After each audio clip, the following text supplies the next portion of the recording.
East Rockingham is one of the favorites to win the Group A Division I title. Of course, Galax, Covington, Alta Vista have something to say about that. On Monday night, I had a chance to catch up with Paul Comer. He's the head coach of the East Rockingham Eagles. He talks about his team, breaking down every player on his team, talks about the season as a whole, and more.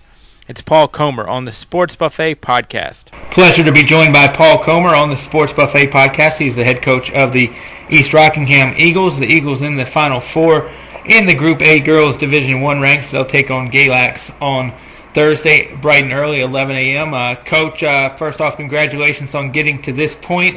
Tell me what you know about Galax. Well, thanks a lot for, the congratulations on getting here. That's a huge accomplishment in itself. And, we've done a little scouting on Galax. They remind us quite a bit of ourselves. They're not real extremely tall, and they look athletic just like, our team is. So, it looks very similar when I look at them on film, compared to what, we look like. For people who have not seen you guys play this year, give me the description in a nutshell of how you think you would describe your team. Well, we're a fast-paced team. We like to get out and run in transition, and, we like to pressure the basketball. So, for us, it's about getting out and using our athleticism because we don't have an abundance of size. Now, for people who may have, be thinking to themselves, East Rockingham, they haven't been in this too long. Only the second year of the school. Kind of give a little bit of the history of how East Rockingham High School came to be. Well, what we had overcrowding at Foxwood High School up here in Penn Laird, and about 5 years ago they talked about building a new school down on the east end of the county, and we were lucky enough to get a brand new school last year, and a beautiful facility and a great administration, and the kids have come down there and fit in nicely, and they've got their own home now, and it's been a little bit of a change compared to coming from a 1,300 student school down to about a 600 student school, but a lot of change for the better. I think at this point in the season, it's the goals are kind of twofold in a way of you obviously want your girls to win, but at the same time, if you can sprinkle a little fun in, that's great as well. With having the experience of getting to the state Final Four last year, what do you keep the same and what do you do differently in terms of just the preparation and kind of the behind-the-scenes stuff this time around? Not much has changed for us. I mean, we went down last year and just didn't win the game. It didn't really have anything to do with our preparation and the commitment we made to getting better, as the season went on. But, for us, it's more about being consistent and doing the same things that we do on a daily basis and trying to do it in a game. This next question might seem strange or hard to people, but people that have listened to me for a long time know that Strange and I go together real well. What do you think is the turning point for your team this season so far? Well, the real turning point for us was, we lost our best player about June 15. She was first-team All-District, first-team All-Region last year as a sophomore, and we lost her to an ACL, MCL, meniscus injury about June 15. And we weren't quite sure how we were going to respond from that and, how we were going to accomplish our goals. And, there was a lot of pressure on us to go back. A lot of people thought that we would have a run to the state tournament because we had everybody back from a team that had gone to the Final Four the year before.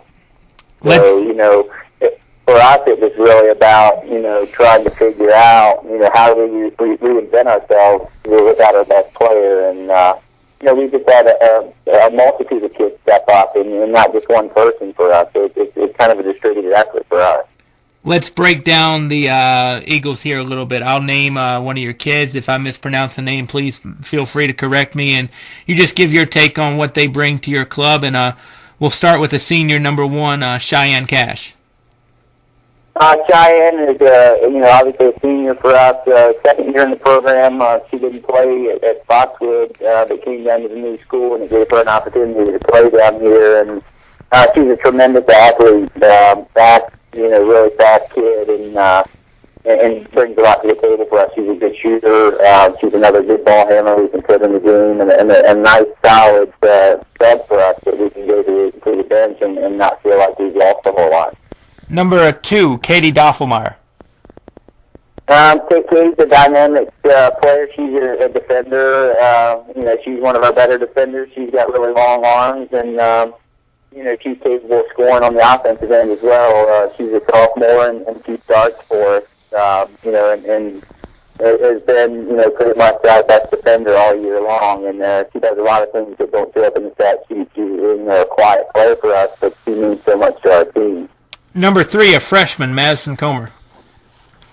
Madison, yes, of course, she's my daughter, and, it's been a little, different having my daughter on the team. It's the first time I've coached her in her whole career. I've never coached her in, rec ball or anything else, travel ball or anything else growing up. So it's been a special time for us, but she's a really quick point guard who, is capable of scoring. She leads us in scoring. She led the district in steals and assists as well, and she brings a lot to the table for us and really sets the pace for how we play on both ends. Pros and cons of coaching your child. The pros of coaching your child, the main thing is getting to spend time with her and, developing that bond that you have between a coach and a player, and it goes a little bit further than being a parent, and for me, I've got 15 kids on my team. I've got 15 kids that I treat like my own, and there's not a whole lot of difference between any of those kids, and they all tell you the same thing. But, it's just a big family here, and, it really hasn't been an issue for us. I think sometimes the cons of that are, sometimes people would think there's favoritism or things that are done, for your kids. But that's totally not the case here, and, she's just another player on their team. For me, it's a big deal to get to coach your daughter. A lot of people don't do it, and it's just a big deal for me because I've never got the opportunity to do it before. Number 14, Tiara Smith, a freshman. Tiara, she's a JV player we called up here late in the season, and she's got a lot of basketball experience. She's got some great basketball skills, and she's pretty savvy around the basket. And we bring our young ones along to try to get them some experience, and they've actually gotten some playing time in some regional and state play so far. Number 20, a junior, Sarah Cameron. 20 is the girl that we said got hurt earlier in the year. Last year, she was a sophomore. She was first team all district and first team all region, and she blew her knee out in practice back mid-January. So we kind of had to reinvent ourselves and figure out, how we replace. She was scoring about 14 points a night, and with steals and assists and everything else, she was about 20 a couple points a night for us. I'm sure no one. Go ahead. So we just had to figure out a way to, try to reinvent how we fill the gap, for her void there. And I'm sure no one was more devastated to, get hurt than Sarah, obviously. Talk about the challenge, too, of, keeping her a part of the team even though she can't help you on the court. She's a huge leader on our team, and she's a captain as a sophomore. He came down to us at East Rockingham and became an instant leader right away. And she is a huge piece of what we do and how we do it. And, she's still an emotional leader for us. I think that the kids really look up to her, and, they still depend on her for advice. And, she's one of those kids that they can go to and get advice in situations that she's been in. Number 22, a junior, Erica Stone. 22 is another kid that just had knee surgery today. She got hurt in volleyball. She's a tremendous volleyball player, and she got hurt at the end of volleyball season and tore her meniscus, and came back, about midway through the season, and I just had a freak accident and got her knee again, and she just went into the night today, so she's recovering from surgery as we speak. Number 25, a freshman, Kristen Wilkins. Kristen is another JV kid we pulled up late in the season. She's got a huge upside. She's a great shooter. And, she can be called on in spot duty for us to hit some outside shots when people are playing zone, and a good ball handler. So, we're supposed to bring our young ones along as well. 32, Olivia Doffelmeyer. Olivia Doffelmeyer, she's a senior, a point guard for us. Another nice fit, coming off the bench for us. She gives us a huge boost every night. Running the point guard spot for us, and really been a quiet leader on our team, for the last 2 years as well. I'm going to go out on a limb and say Olivia and Katie are probably related. They're sisters, yeah. I was going to say you don't find many Doffelmeyers running around all over the place. So number 33, a junior, Jessica Lamb. Jessica Lamb is another one of our starters. She is a solid defender and a great offensive threat. She had 14 points in the state quarterfinal game the other day, and some days she doesn't score so much. And there's a great thing about her and all of my kids on my team is that to them it's not really about who's doing getting the numbers and who's getting their name in the paper. It's about winning games and doing what they can do to help their team win. And she kind of epitomizes our team in that regard. She'll do whatever it takes to win. Number 34, Stacy Bailey, a sophomore. Yep, Stacy is another girl that plays junior varsity for us most of the season. Probably the fastest kid we have in our whole program, and she's learning the game of basketball right now. But she's got a huge upside. She's played well down the stretch for us, and we've called on her for extended minutes in important parts of the game right now. So defensively, she's a good defender and still working on her offensive game a little bit. Number 40, a senior, Chase Raines. Chase is pretty much one of our main weapons on our team. She was elected the first. She was first team all district, first team all region, as well as district and region player of the year in Region B. So she does a little bit of everything. And if you look at her numbers, people probably wonder why she was the player of the year. She only averages about 8.2 points per game. But she leads us in almost every category. She's a tremendous rebounder.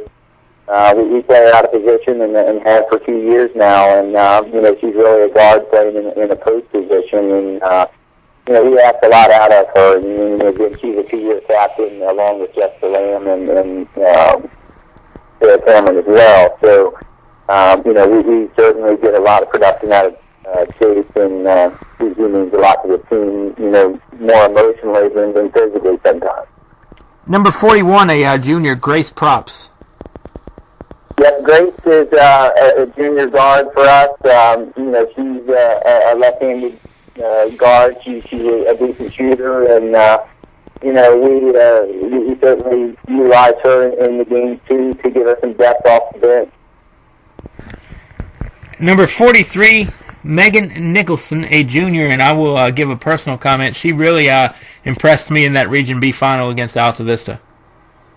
Yeah, she's been a big reason why we've come out and played well when we lost Cameron, and she's really stepped her game up. And the Alta Vista game is a prime example of what she is capable of doing. And I saw it myself. It was definitely the turning point in that game up there in the regional championship.